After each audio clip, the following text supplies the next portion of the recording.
नमस्कार। स्वागत है आप सभी का हमारे YouTube चैनल अध्यात्म क्लासेस में। जैसा कि हम आप लोग जानते हैं कि क्लास 9 की हम NCERT सीरीज चला रहे हैं। इसी से संबंधित हम पहला टॉपिक पढ़ा रहे हैं नंबर सिस्टम। उसमें परिमेय संख्या बता चुके हैं और अपरिमेय संख्या बता रहे हैं आपको। तो इसमें हम पिछली क्लास में आपको परिमेय संख्या की परिभाषा बताए थे और कुछ उदाहरण दिए थे। अभी हम उसी परिभाषा से कनेक्ट करते हुए उदाहरण को हम प्रूव करके बताएंगे आपको कि कैसे अपरिमेय संख्या को हम जान पाते हैं कि कैसे ये संख्या परिमेय होती है। तो आइए हम बताते हैं। जैसे अपरिमेय संख्या की एक बहुत साधारण सी परिभाषा है कि वह संख्या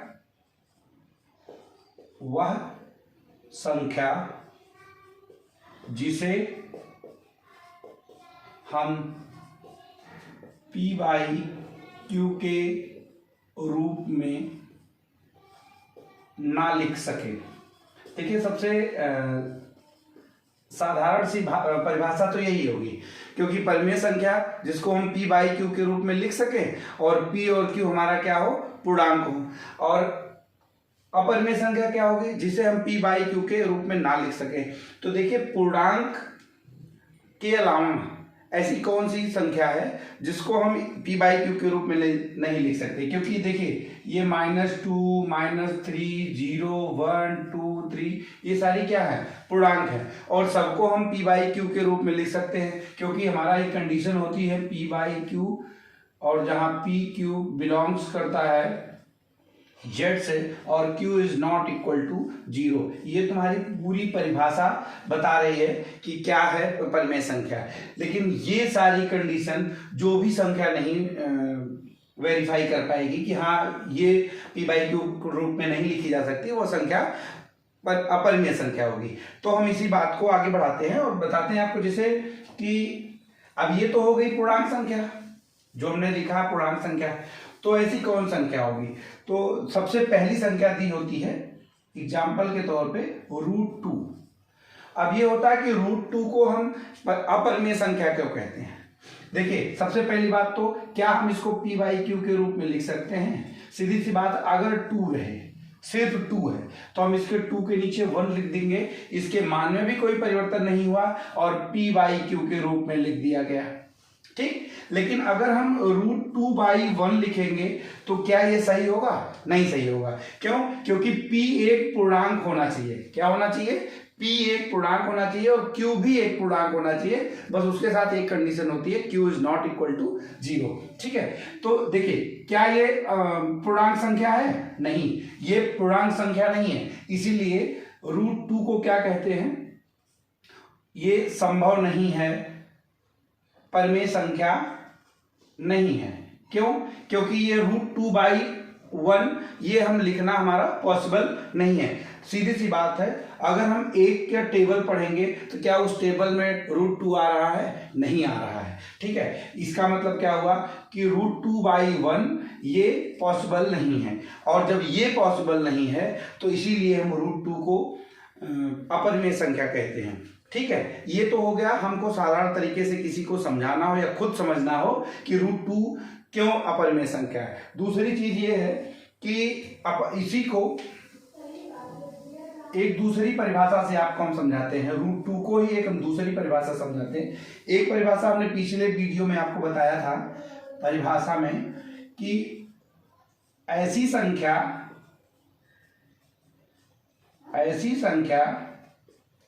जो ऐसी दशमलव संख्या, कैसी? ऐसी दशमलव संख्या जो अशांत हो व अनावर्ती हो, अशांत हो व अनावर्ती हो, क्या कहलाएगी? अपरिमेय संख्या कहलाएगी। अनावर्ती, अशांत अनावर्ती, non terminating and non repeating. देखिए इसके पहले हमने वीडियोस में आपको शांत और अशांत दशमलव की कुछ क्वेश्चन करवाए हैं कि जिस पे हम बार लग जाता था उसको कैसे सॉल्व करते थे, जिस पे बार नहीं लगता था उसको, एक होती थी नॉन टर्मिनेटिंग रिपीटिंग, एक होता था टर्मिनेटिंग। ठीक है, तो ऐसी संख्याओं को हमने आपको पिछली वीडियोज में प्रूव करके भी दिखा दिया है। अभी हम इस चीज को बताते हैं कि यह अपरिमेय संख्या कैसे होगी। ठीक है, उसी हम परिभाषा को, उसी उदाहरण को लेते हैं, क्या, √2 को ही इस परिभाषा पे भी हम फिर बैठाते हैं और आपको समझाने का प्रयास करते हैं। देखिए क्या है, non terminating and non repeating, अशांत व अनावर्ती, मतलब कुछ ऐसी संख्या आना जैसे 1.14231985321। देखिए कुछ भी रिपीट नहीं हो रहा है, ना कोई सीरीज बन रही है। ऐसी संख्या जो इन सब रूपों में लिखी जाएगी वो क्या कहलाएगी, अपरिमेय संख्या होगी। तो हम ये जानते हैं, ये जानने का प्रयास करते हैं कि √2 को ही हम अपरिमेय संख्या रूप क्यों कहते हैं। पिछले एग्जाम्पल में, पिछली परिभाषा से हम बताया, अब यहाँ आपको बताने की कोशिश करते हैं। देखिए 2 को रूट का मतलब इसका स्क्वायर रूट निकालना। ठीक है, इसका हम स्क्वायर रूट निकालते हैं। देखिए हम कुछ 2 के बाद ये दशमलव लगा दिए और हम राइट हैंड से इसका वो पेयर बना देंगे। ठीक है, और इसको हम सॉल्व करते हैं। 1 ये तरीका होता है इसको करने का। आ गया आपका 1, ये आ गया 2। ठीक है, फिर पॉइंट उतरेगा, 00 उतरेगा, 4 जाएगा, यहाँ 4 लेंगे हम लोग, 4 से मल्टीप्लाई करेंगे, यहाँ 96 आ गया, ये आ गया 4, ये एक कपल यहाँ उतर गया, दूसरा कपल यहाँ उतरेगा, 00 आएगा, फिर ये हो जाएगा 8, ये हो जाएगा 2, ये फिर 1 ले जाएंगे, 1 × 1 182। फिर इसको हम सॉल्व करेंगे तो आपका हो जाएगा, ये 9 आ गया, ये आ गया 1, ये आ गया 1।